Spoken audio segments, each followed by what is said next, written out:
5:15 जानानै जाथाया थांबाय थ' खासेयाथ' थैबायानो जि खासे बाहाय एसे मोजाङै दोङो सरकारनिफ्राय अनसुंथाइ होनानै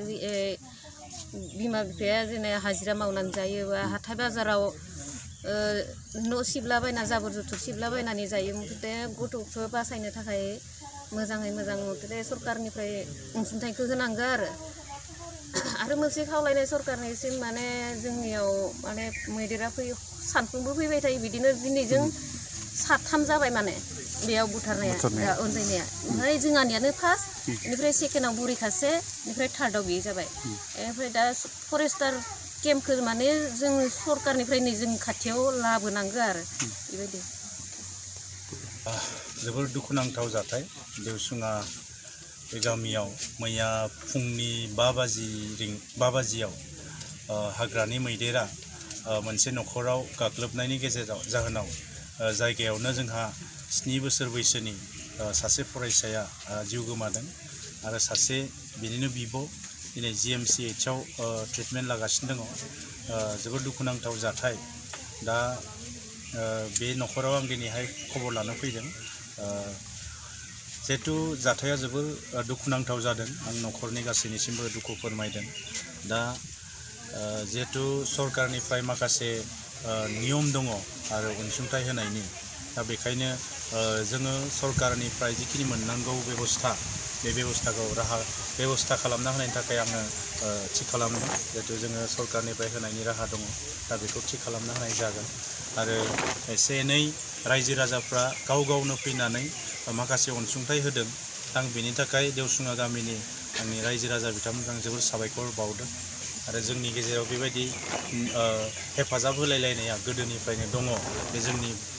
माहारिनि थाखाय मोजां साइन होननानै आं बुंनो लुबैयो दा रायजो राजाफोरखौ बेखायनो साबायखर बावदों मेडिकेलाव सासे फिसाजोआ दिनै दङ बेखौबो आङो अलरेडि खबर लाहरदों खबर लानो थाखाय मानसि दैथायहरदों दा आंनिफ्राय आं जेसेबां हायो एसेबां सहाय खालामनो थाखाय थियारि समस्ति देवसुङा दा दुखुथिया नखराव मैया मोनसे दुखुनांथाव मोनसे जाथाय जादों आरो बे जाथायखौ नुनानै बयबो दुखु मोनदों आरो मैया आङो 5टायाव जादों घटनाया आरो मैया आं गुबुनाव थानायखाय मैया खबर लानो हायाखै थेवबो आंनि कलिगफोरखौ आं थिनहरदोंमोन आरो दिनै गावनो नुफैबाय बिराद दुखिया आरो सासे हिन्जावसा गथ' 7 बोसोरनि लोगो मृत्यु जाबाय थैलांबाय आरो सासेया 10 बोसोरनि दा मेडिकेलाव दङ गोबां इन्जुर जानानै दङ आरो दा मेडिकेल ट्रिटमेन्ट लागासिनो दा बेखौनो नुनानै दुखु नांदों जाहाथे बे मैदेरनि बेबादिनो मानसि बुथारनाय बेफोर जाबाय थादों बे एरियायाव जाहाथे मारै जों बेखौ कन्ट्रल खालामनो हायो जों बिटिसिआव बेखौ रायज्लायगोन आरो आं दा जोंनि बे फरेस्ट डिपार्टमेन्टनि डिअ आरो आजा रन्जित बसुमतारी बिथांजोंबो रायज्लायदों बिथाङाबो माने दुखुथिया नखरखौ सहाय खालामगोन होननानै खोथा होदों आरो सरकारनिफ्राय मोनसे गाइडलाइन मथे मैदेरनि जे बेबादिनो मोनसे गाइडलाइन दं आरो थैयोब्ला बिदिनो हंगाराव थैयोब्ला माने 4 लाख थाखा नखरा मोनगोन आरो बिदिनो माने इन्जुरनि थाखायबो मोनसे गाइडलाइन दङ हिसाबै बेनि थाखायबो फैसा माने मोननायनि माबा दं थेवबो एसे गोबाव जागोन बेनिखायनो आङो सरकारनिफ्राय जिखिनि मोननांगौ जिखिनि गाइडलाइनखौ थाबनो मावनो थाखाय डिअखौबो नारसिनदों आरो एसडिसि जोंनि गरायसर सार्कोलनि अफिसार एसडिसिखौबो बुंहरनाय जादों दा आं मोनसे खावलायदों रायजो राजाखौ जाहाथे नैबे मैदेरजों खहा जानाय जोंहा नखरखौ बयबो गावनि होननानै जाहाथे बयबो अनो जोंबो इएम हिसाबै जोंनिफ्राय जि हायो दा सासेयाथ' थैलांबाय जाहाथे जि थांनानै दं सासे 11 बोसोरनि गथ'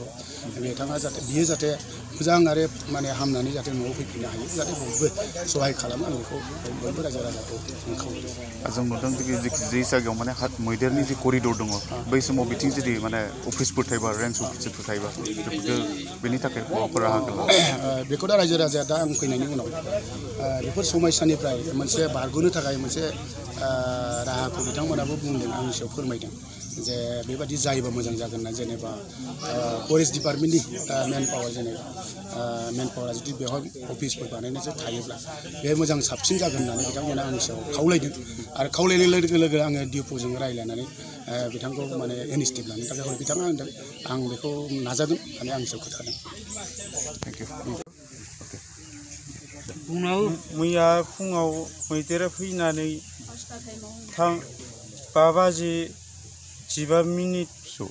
समाव मैदेरा फैनानै जोंनि न'खौ सिफायनानै गाग्लोबनो खुदिया खानायखौ आलानि खालामनानै खासिखौ गाथारबाय खासिखौ एसे आघात खालामबाय बहुद मोजाङैनो आघात खालामदो ओमफ्राय बे आघात खालामनो बोरैबा दुखु नांबा आं जोंनि गोसोआव थारमाने मा खालामगोन मा थागोन इथिंबो गोरलैया उन्दैया अबस्था गैला इथिं गिदिरखौ सोर लांखो सोर माखो हमस्लाबादो आरो फंबाय लांदेनो मादो मेडिकेलाव जों दुखुजों गाबलाय खौलाय जों हास्लाबाखै ओमफ्राय बे आंनि फिसाजो गिदिर खासिखौ मोजाङै सरकारनिफ्राय अनसुंथाइ मोननो एसे मोजां जागोन नामा ओमफ्राय आं न'खरनि फारसे न'आबो गैला रायजो राजा एसे मदद खालामनाय ओमफ्राय बे फरायबाय थानाय खासिखौ मोजाङै लुगैदो आरो मोजां जाबोनाय मोजां जानो थाखाय फरायफुबाय थादों देग्लायसो क्लास 5 मोनदों गोसोआव बहुद गोजोनथाव दुखु नांनाय दङ आंहा जोंहा न'खराव आलानि माइरं गरसे गैला मैदेरा जाहैजोब्बाय कन्ट्रेलनिफ्राय लाबोदानमोन बस्थायानो लाना थांनानै जाहैजोब्बाय दा जायखिजाया दायो नोंथांनि गथ'आ जिहेतु दायो बे मनमति दैमारि बिथाङा दायो माने देहा फाहामथाय लागासिनो दं नङा होमबा सिकित्सा खालामगासिनो दं दा बेनि थाखायथ' गोबां रांखावरिनि आंखाल दङ नङा होमबा दा बेनिखायनो सरकारखौ मा होनना खावलायगोन बे समाव सरकारखौ अनसुंथाइ मोननायावथ' सरकारा मोजां होननानै खावलायजाथावथाव मोजांथार अनसुंथाइ होयोबा सरकारनि मोनसे गोजोनथाव मोनसे खुलुमनाय थागोन आरो आंनिसिम